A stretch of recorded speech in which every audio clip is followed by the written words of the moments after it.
Au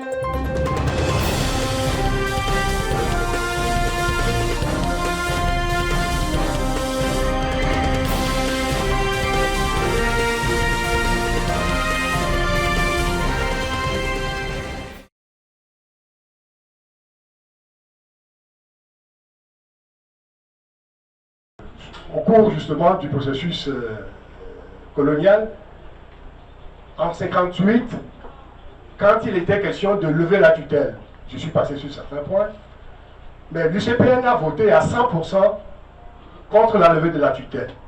C'est si vous votez contre la tutelle, en fait vous votez contre l'indépendance. Alors, la levée de la tutelle a été faite puisque aux élections de 1958, le CUT a obtenu la majorité, mais nous étions rentrés, le Togo était rentré dans l'indépendance virtuelle en 1958 avec un gros malentendu. Le malentendu est le suivant, c'est que une partie des Togolais, toute la région de Kara, à 100%, a voté contre la tutelle. La région Nord Mango a voté contre la tutelle. Et à ces élections, l'UCPN a pu obtenir près de 10 députés sur, disons, les 46 sièges qui avaient été prévus. Le CUT en a obtenu 29, bon, plus ses alliés de la Juventus et les indépendants, donc il était autour de 33. Mais en 1958, quand nous sommes rentrés dans l'indépendance, deux grands partis existaient au Togo, le CUT et l'UCPN. L'UCPN sur une base à 100% ethnique et le CUT qui quand même a pu couvrir le Togo jusqu'en pays Moba. Sans le fief de la région Kara. Alors, nous avons un désaccord avec nos historiens. Nous avons un désaccord avec nos historiens. Nos historiens nous disent, mais il ne faut pas juger les problèmes de l'époque avec les yeux d'aujourd'hui. Je dis non. L'histoire, il y a plusieurs méthodes, il y a plusieurs conceptions de l'histoire. On ne peut pas nous imposer une école. Nous voulons décrire l'histoire comme elle s'est réellement passée avec les hommes de l'époque. Alors, Sylvain Solipio, et je vais embrayer tout à l'heure sur le problème de la violence, a commis une grosse erreur en 1958. Je n'ai pas cessé de le répéter. Et je le dis ici parce que j'ai fait une conférence à l'ANC en 2016. Je l'ai répété à l'ANC. Dit que Lipio a commis une grosse erreur en 1958. Cette erreur, c'est de n'avoir pas rassemblé les Togolais dès 1958. Ça veut dire quoi? Ça veut dire que quand vous prenez la géographie électorale de 1958 et quand vous vous rendez compte qu'une partie de vos compatriotes sont contre l'indépendance, sont contre la levée de la tutelle, mais la première chose qu'il fallait faire, c'est de rassembler tout le monde.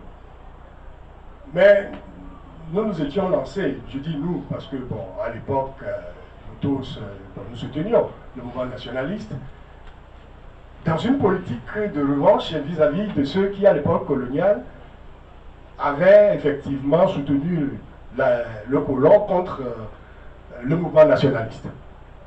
Alors, par la suite, quand Yadema a pris le pouvoir, il a eu beau jeu de dénoncer les arbres de soja. Les arbres de soja, c'est une réalité. Moi, je l'ai vécu. Excusez-moi, mais je suis né à Lomé, près du Grand Marché, une rue après la maison de Souza. Mais les arbres de soja, nous les considérions à l'époque, quand nous les voyions circuler dans la ville de Lomé, frapper les gens, etc. Mais comme des voyous. Tout simplement parce que je vais vous expliquer pourquoi nous les considérons comme des voyous. Quand vous prenez une famille à Lomé, vous voyez des gens qui sont au culte, mais leurs amis de quartier, certains sont au PTP, c'est-à-dire le parti qui a soutenu la colonisation française, et donc les dirigeants de l'époque ne voyaient pas très bien toute la ramification l'interaction, le maillage, disons, familial, les réseaux qui existaient à la base, et qu'ils violentaient indirectement, s'attaquant aux gens qui ont lutté ou qui ont voulu que la tutelle ne soit pas levée. À l'époque aussi, nous avions noté qu'il y avait des règlements de compte personnel. C'est-à-dire que bon, vous aviez un problème avec votre voisin, vous ne faites pas de la politique, mais à l'occasion justement de ces événements que nous avons connus, ben, vous appelez les applaudissements et puis on infligeait des punitions, et c'était une forme de vengeance que nous avons connue et qui a donné une image un peu triste du tout. Alors, les gens ont interrogé les dirigeants de l'époque et dit mais pourquoi vous laissez faire des choses comme ça? Je vous fais grâce des réponses qui ont été données. Et quand je parle des traumatismes psychologiques et la nature des régimes, je crois qu'il y a un dirigeant, il faut bien l'examiner. Parfois, nous avons des traumatismes qu'on dit originaires, j'en parlerai tout à l'heure. Et quand nous avons le pouvoir, nous voulons écraser tout le monde, nous voulons nous venger un peu de nos propres faiblesses antérieures, d'une enfance qui a été mal vécue, nous n'avons pas pu sublimer certaines difficultés, et donc le pouvoir est une occasion, à jamais rêver, pour se venger contre les autres, pour montrer que ben moi j'ai un ascendant sur vous.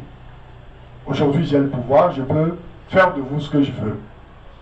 Dans ce système politique, c'est ce qu'on appelle le régime d'état de nature. C'est le tout premier régime politique que l'humanité a connu. Le régime d'état de nature, c'est le régime de la violence. Il y a un auteur français, Pierre Manat, qui a trouvé une formule très saisissante. Pierre Manat dit ceci: le régime d'état de nature se résume en une phrase très simple. Celui qui a au pouvoir, il dit: vous êtes plus intelligent que moi. Vous êtes plus beau que moi. Mais ce qui compte entre nous, c'est que moi, je peux vous donner la mort.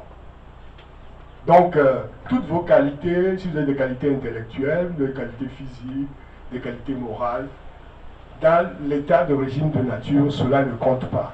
Ce qui compte dans l'état de régime de nature, c'est la mort. Moi, je peux vous donner la mort. Alors, la mort, pour donner la mort, on inflige la violence aux gens. Alors, très vite, de 58 à 63, disons pratiquement, puisque le régime de Sylvain Solutu a été détruit, ou, comment dirais-je, Olympia a perdu le pouvoir et il s'agit en 1963, le 13 janvier 63. Il y a eu beaucoup de violence. De quelle manière? Mais par les lois. Il a mis en place des lois qui lui permettaient de mettre en prison ses propres partisans, ceux qui ont lutté pour l'indépendance. C'est ainsi que Anani Santos, Firmé Abalo, Edson de la Juventus, des Togolais qui ont effectivement, qui sont des nationalistes, qui ont lutté pour l'indépendance, très vite se sont retrouvés en prison dans des conditions qui touchent pratiquement, disons, qu'on peut considérer comme étant des conditions dégradantes sur le plan du respect des droits de l'homme. Et cette violence s'est poursuivie jusqu'en 1963. Et quand on a, par exemple, dissous les associations, dissous les partis politiques, quand par exemple aux élections de 1961, Olympio a empêché les autres partis politiques de présenter des candidats. Ils ont voulu présenter des candidats. Moi, j'étais au collège à l'époque, en classe de seconde, donc nous n'étions pas totalement des analphabètes. Mais quand on a voulu, les partis d'opposition ont voulu déposer leur liste, le trésorier payeur de l'époque, avant l'heure de fermeture des bureaux, a fermé, tout simplement, les guichets, puis les partis. Donc les gens sont arrivés avec leur liste, ils ont attendu, et le TGPR, un Français, il vient leur dire que c'est trop tard, que l'heure est déjà passée.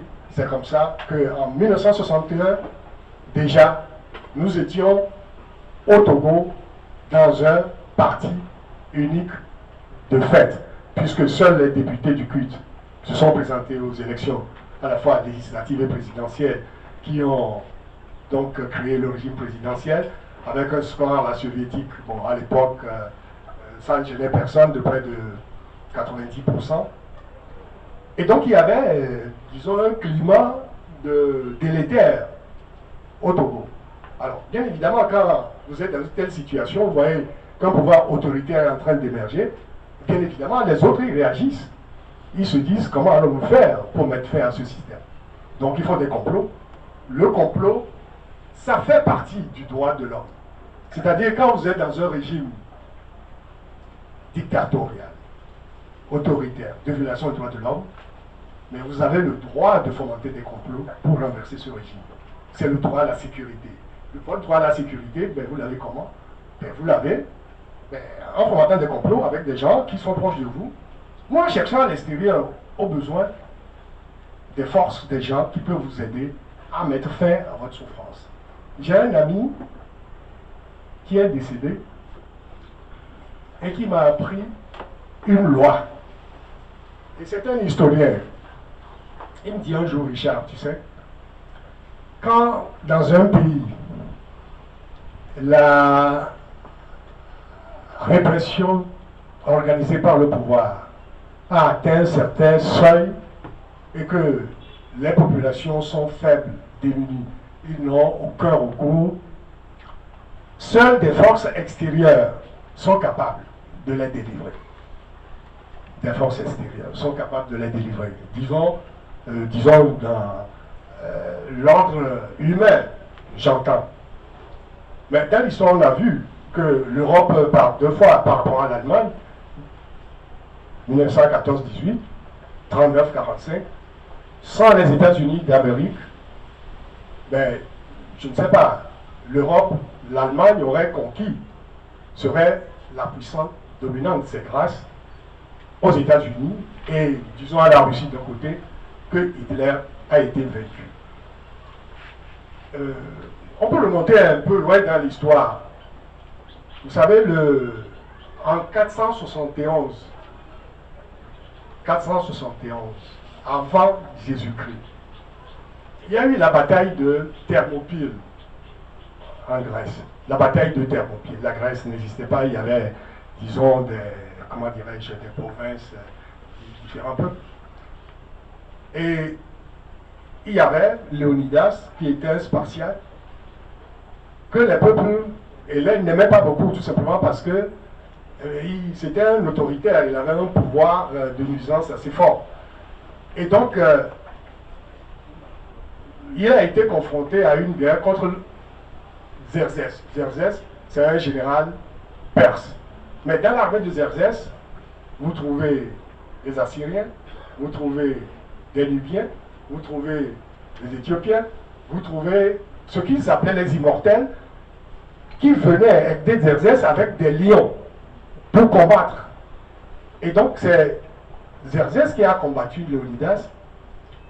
Léonidas est mort, et c'est un peu l'origine de la démocratie en Grèce. C'est ça qui a permis au peuple de se libérer.